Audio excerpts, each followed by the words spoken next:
ওরা জামাতের পাওয়ার ওরা মারিয়ে লাইবে, সাধারণ মানুষ দেশে বসবাস করতে পারবে না। এইটা কি কোনো নীতি? এই যে এই জায়দুলের বাবা খালি ভয় দেখায় কি আমি জামাত করি দেখাই দিব। এই পরে 15-20 জন পোলাপান লইয়া সোরা লইয়া আইয়া এই সমস্ত কোবাকবি করছে, আর খালি একসের এরকম সোরা টিপ দেয় বাইরে, আবার এরকম করে ভিতরে যায়, খালি কয় জামাত করি দেখাই দিব। এই সমস্ত ভয় ভীতি দেখায়। আমি লাস্ট মুহূর্তে পাইয়ে যায় আমার পোলারে বলে আর স্বামীকে বলে মারিয়ে লাইবে, রোডে গাড়ি পাই দে হুন্ডর খাইয়ে দেবো তো ওর স্বামীদের বেটারে মারিয়ে এলাম। এই সমস্ত কইয়ে গেছে বাড়ি। আরেকদিন তো আমার স্বামী আমার পোলারে ঠিকই মারিয়ে হেলাইবে ওরা। হ্যাঁ বললে গেছে আবার আসুন তোর পোলারে বাইক করে না দাস্তা আবার এই তোর ঘরে এইরকম করমু, তোর আবার তো আমার স্বামীরে আমার পোলারে মারিয়ে হেলাইবে ওরা। আসসালামু আলাইকুম।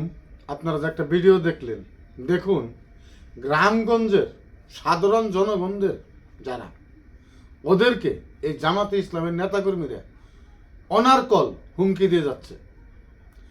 ওনারা বলতেছে যে আমাদেরকে ভোট দিতে হবে, আমাদের পাশে থাকতে হবে, তা না হলে বাড়িঘর ভাঙচুর করা হবে, তোমাদেরকে মারধর করা হবে। এই যে জামাতে ইসলামের নেতাকর্মীরা এই যে বাংলাদেশের কর্মকাণ্ডগুলো করতেছে, আমি শুধু একটা কথাই বলবো, আপনারা 12 তারিখ জামাতে ইসলামকে ভোটের মাধ্যমে এমন একটা জবাব দিবেন যাতে বাংলাদেশে কোনোদিন এই জামাতে ইসলাম মাথা উঁচু করে দাঁড়াতে না পারে।